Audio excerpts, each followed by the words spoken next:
দাদা ঈদ মোবারক। সামনে থেকে সরাই, ছেলে সামনে থেকে সরাই।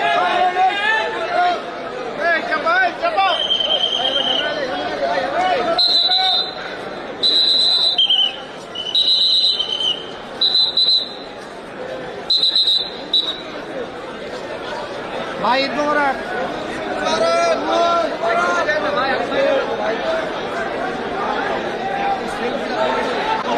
আগে যান।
ভাই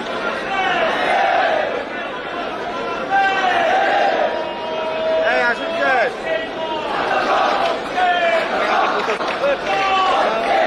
কাছে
আরে এরা সামনে যায় কে রে ভাই?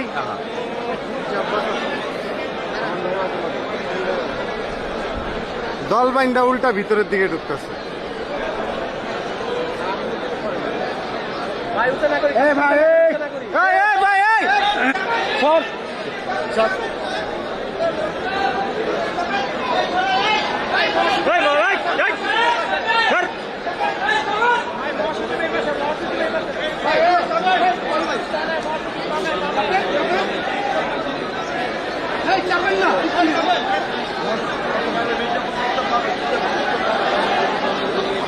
আরে ভাই আপনি তো ডিস্টার্ব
কি আর তো পিছিয়ে দেবো?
ঈদ মোবারক, ঈদ মোবারক।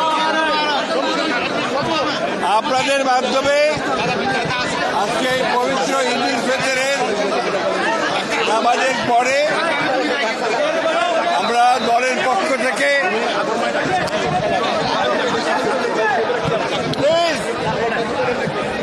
চেয়ারপারসন দেশের বেগম খালেদা জিয়ার পক্ষ থেকে, ভারপ্রাপ্ত চেয়ারম্যান জনাব তারেক রহমানের পক্ষ থেকে এবং এখানে জাতীয় স্থায়ী কমিটির সকলের পক্ষ থেকে আপনাদের সকলকে আমরা ঈদের শুভেচ্ছা জানাচ্ছি। ঈদ মোবারক। এবং আপনাদের মাধ্যমে গোটা দেশবাসীর কাছে আমরা এই ঈদের শুভেচ্ছা পৌঁছে দেওয়ার জন্য অনুরোধ করছি। আজকে পবিত্র ঈদুল আজহাতে আমরা আমাদের দলের প্রতিষ্ঠাতা শহীদ প্রেসিডেন্ট জিয়াউর রহমান, বাংলাদেশের স্বাধীনতার ঘোষক বীর উত্তম, তার মাজার জিয়ারত করতে এসেছিলাম। আমরা এখানে মাজার জিয়ারত করেছি এবং পরম করুণাতার কাছে আমাদের শহীদ প্রেসিডেন্ট জিয়াউর রহমানের আত্মার মাগফিরাত কামনা করেছি। আমরা একই সঙ্গে আমাদের শহীদ প্রেসিডেন্ট জিয়াউর রহমানের কনিষ্ঠ পুত্র এবং আমাদের নেত্রী দেশনেত্রী বেগম খালেদা কনিষ্ঠ পুত্র আরাফাত রহমান কোকর আমরা আত্মার মাগফিরাত কামনা করেছি। একই সঙ্গে বিগত গণতান্ত্রিক আন্দোলনগুলোতে যারা প্রাণ দিয়েছেন, শহীদ হয়েছেন, তাদেরও আত্মার মাগফিরাত কামনা করছি। বিশেষ করে 1971 সালের স্বাধীনতা যুদ্ধে যারা এই দেশের স্বাধীনতার জন্য প্রাণ দিয়েছেন, শহীদ হয়েছেন, তাদের প্রতিও আমরা আমাদের শুভেচ্ছা জানাচ্ছি, শ্রদ্ধা জানাচ্ছি, আত্মার মাগফিরাত কামনা করছি। এবং গণতন্ত্রের জন্য বিগত 15 বছর এবং জুলাই আগস্টে যারা শহীদ হয়েছেন তাদের প্রতিও আমাদের শ্রদ্ধা ও তাদের আত্মার মাগফিরাত কামনা করছি। আমরা আজকের এই পবিত্র ঈদ উল ফিতরের দিনে প্রত্যেকটি বাংলাদেশি মানুষ যেন আনন্দের সঙ্গে উদযাপন করতে পারে সেই প্রার্থনা করছি, দোয়া চাইছি আমাদের দেশনেত্রী বেগম খালেদা জিয়া যেন সুস্থ হয়ে অবিলম্বে আমাদের দেশের মধ্যে ফিরে আসেন। আল্লাহ তাআলার কাছে এই দোয়া চাইছি যে আমাদের নেতা তারেক রহমান তিনি যেন অতি শীঘ্র আমাদের মাঝে ফিরে আসেন। এবং আমরা বিগত 15 বছর ধরে যে গণতন্ত্রের জন্য সংগ্রাম করেছি, গণতন্ত্র পুনরুদ্ধারের জন্য সংগ্রাম করেছি, মানুষের ভোটের অধিকারের জন্য সংগ্রাম করেছি, মানুষের ভাতের অধিকারের জন্য সংগ্রাম করেছি, মানবাধিকারের জন্য যে সংগ্রাম করেছি, সেই সংগ্রাম যেন প্রতিষ্ঠিত হতে পারে সেই জন্য আমরা পরম আল্লাহ তাআলার কাছে দোয়া করেছি। আজকের এই দিনে আমরা আশা করব যে যে দায়িত্ব দিয়েছেন সে দায়িত্ব সবাই সফল হবেন এবং বিশেষ করে অন্তর্বর্তীকালীন সরকার জনগণের কাছে তাদের যে প্রতিশ্রুতি সেই প্রতিশ্রুতি তারা পালন করবেন। আমরা আমাদের দলের পক্ষ থেকেও আমরা অবশ্যই সেই প্রতিশ্রুতি পালন করব বলে আমরা শপথ নিয়েছি। আপনাদের সকলকে আবারও ঈদের শুভেচ্ছা। অনেক পার্থক্য। এবার আমরা মুক্ত পরিবেশে একটা আনন্দময় পরিবেশে আমরা ঈদ পালন করছি। ঠিক আছে।